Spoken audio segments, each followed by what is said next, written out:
सास का घूंघट पार्ट 4। अब तक हमने देखा कि देविका के ससुराल के आदमी औरतों को घर के अंदर नहीं आने दे रहे हैं। देविका उन्हें पुलिस में जाने की धमकी देती है, जिससे पूरे गांव में अफरा तफरी मच जाती है। तभी गांव का एक आदमी सरपंच को बुलाकर ले आता है। सरपंच उनके घर के बाहर का नज़ारा देखकर कहते हैं, जोगिंदर जी, ये आपके घर की औरतों ने कैसा हंगामा मचा रखा है। आपका घर तो संस्कारों की मिसाल था, लेकिन ये मैं क्या देख रहा हूँ। आपके घर की किसी औरत ने घूंघट नहीं कर रखा। अब सरपंच जी, हमारे घर की औरतों को इस देविका ने बहकाया है। हमने पहले ही इन सबको चेतावनी दी थी कि अगर ये घर से बाहर गई तो हम इन्हें घर में नहीं आने देंगे। अब ये देविका हमें धमकी दे रही है कि पुलिस को बुलाएगी। क्या? पुलिस? इस गांव का बरसों पुराना इतिहास रहा है। इस गांव में कभी पुलिस नहीं आई। गांव के सभी फैसले हमने मिलजुल कर किए हैं। जोगिंदर, तुम्हारे घर का फैसला पंचायत करेगी। सरपंच जी, आपने ठीक कहा। पंचायत दोनों तरफ की बातें सुने और जो भी फैसला पंचायत करेगी वो हमें मंजूर होगा।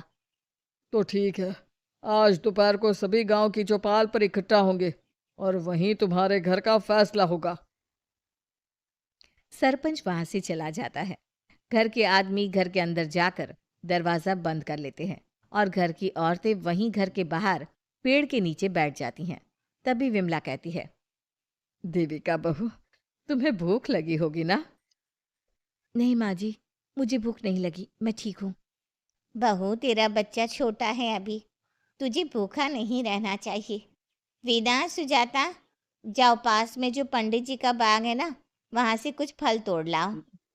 वीना और सुजाता पास के बगीचे से खूब सारे फल तोड़कर ले आती हैं। सभी औरतें फल खाती हैं। तभी देविका कहती है, आप सब घर से बाहर निकली, घूंघट उतार दिया तो इन मर्दों की इज्जत चली गई, लेकिन हम सब घर के बाहर भूखे प्यासे बैठे हैं। इस बात पर इन अहंकारी मर्दों को शर्म क्यों नहीं आ रही? हाँ देविका, तुम ठीक कह रही हो। अगर हम मर भी जाए ना, तब भी इन मर्दों के लिए इनके बनाए गए नियम कानून ही अहम रहेंगे, हम नहीं। सुजाता भाभी, मुझे तो सबसे ज्यादा सचिन पर गुस्सा आ रहा है। उसने मुझसे लव मैरिज की थी, क्या क्या वादे किए थे कि मेरा साथ कभी नहीं छोड़ेगा, और आज उसने मेरा साथ छोड़ दिया। अपने बच्चे को एक बार भी नहीं देखा उसने। टीवी का वो शुरू से ही ना डरपोक रहा है। लेकिन इन सारी बातों को छोड़ो, मुझे तो इस बात की चिंता हो रही है कि पंचायत में न जाने क्या फैसला होगा। पता नहीं वो इंसाफ करेंगे भी या नहीं। वीना दीदी, आपको अभी भी पंचायत से इंसाफ मिलने की उम्मीद है? अगर इस गांव की पंचायत में सच में इंसाफ करने की भावना होती तो सरपंच जी अभी हमें घर के अंदर जाने देते। देखा नहीं कितना जहर उगल कर गए हैं हमारे खिलाफ। तो बहू, अब हम क्या करेंगे? पंचायत तो हमारे खिलाफ ही फैसला सुनाएगी। पहले तो हम अपनी सारी बातें रखेंगे। अगर ये लोग नहीं माने तो आपको वही करना होगा जो मैं कहूंगी। लेकिन एक बात आप याद रखना, किसी भी सूरत में हम झुकेंगे नहीं, क्योंकि हम सही हैं। देविका सभी औरतों को समझा रही थी। तभी वहां एक गांव वाला आता है। आप सभी को पंचायत में बुलाया है। उस गांव वाले की बात सुनकर सभी औरतें पंचायत में पहुंचती हैं। वो देखती हैं कि उस पंचायत में सारा गांव इकट्ठा हो गया है। बहुत सारी औरतें लंबे लंबे घूंघट करके वहां आई हुई हैं। तभी पंचायत की कार्यवाही शुरू की गई और घर के आदमियों से पूछा गया कि वो घर की औरतों को घर में क्यों नहीं रखना चाहते। हमारे घर की औरतें ना तो घूंघट उतारती है और ना ही किसी डॉक्टर से इलाज करवाती है। और हमारे मना करने के बाद भी इन सब ने घर से बाहर कदम रखा, हमसे ऊंची आवाज में बात की। हमने इन सबको चेतावनी भी दी, लेकिन इन्होंने हमारी बात नहीं सुनी। अब ये सभी औरतें हमारे घर में नहीं रह सकती। अब औरतें अपना पक्ष रखें। ये कानून की किस किताब में लिखा है कि औरतों को घूंघट करना चाहिए? और अगर मेरे ससुराल की औरतें मुझे डॉक्टर के पास ना लेकर जाती तो ना मेरा बच्चा जिंदा बचता और ना ही मैं। लेकिन दाई अम्मा से हम इलाज करवा रहे थे ना। दाई अम्मा को कुछ समझ में नहीं आ रहा था। देविका का इलाज दाई अम्मा के बस की बात नहीं थी। काफी देर तक दोनों पक्षों में बहस चलती रही। दोनों एक दूसरे पर आरोप प्रत्यारोप लगाते रहे, लेकिन दोनों पक्षों की बात सुनने के बाद पंचायत ने जो फैसला लिया उसके लिए तो देविका पहले से ही तैयार थी। दोनों पक्षों की बात सुनने के बाद पंचायत ने यह फैसला किया है कि सारी गलती महिलाओं की है। अगर वो अपने अपने पतियों से माफ़ी मांग लेती है और वादा करती है कि भविष्य में कभी ऐसी गलती नहीं दोहराएंगी, तो वो घर के अंदर प्रवेश कर सकती हैं। हमें पंचायत का फैसला मंजूर नहीं है। हमने कोई गलती नहीं की जो हम माफी मांगे। और किस बात का वादा करें हम?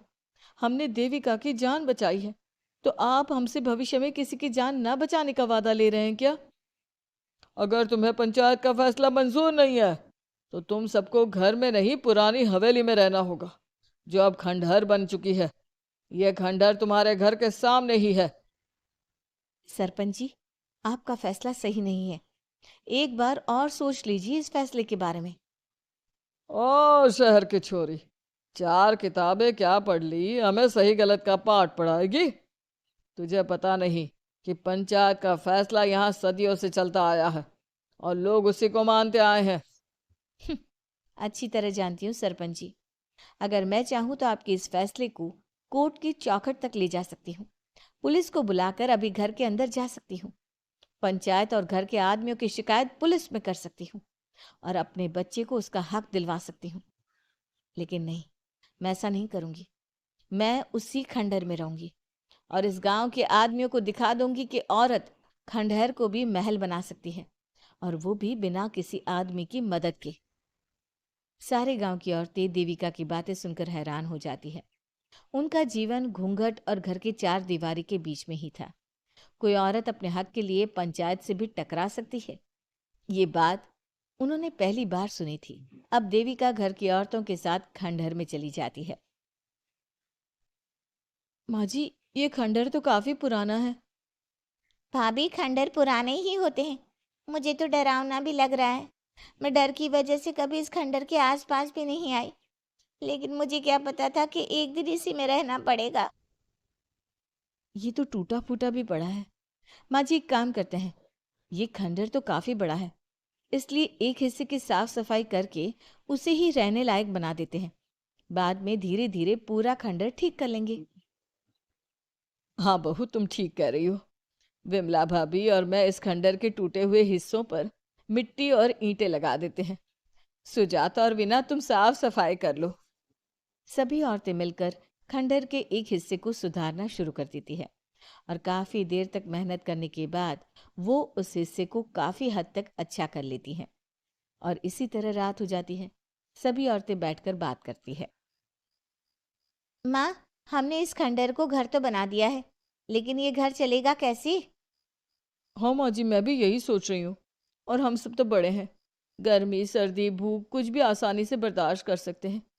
लेकिन देविका का बेटा बहुत छोटा है, उसे तो हमें अच्छी तरह से पालना होगा ना। मैं भी यही सोच रही हूँ कि आगे हमें क्या करना चाहिए। कम्मू और मैं मिलकर मिट्टी का चूल्हा और मिट्टी के बर्तन बना देते हैं। कुछ दिन के लिए खाने का इंतजाम भी हो जाएगा, क्योंकि यहाँ पर खेत और बाग बगीचे आसपास ही है, कहीं से कुछ भी ले सकते हैं।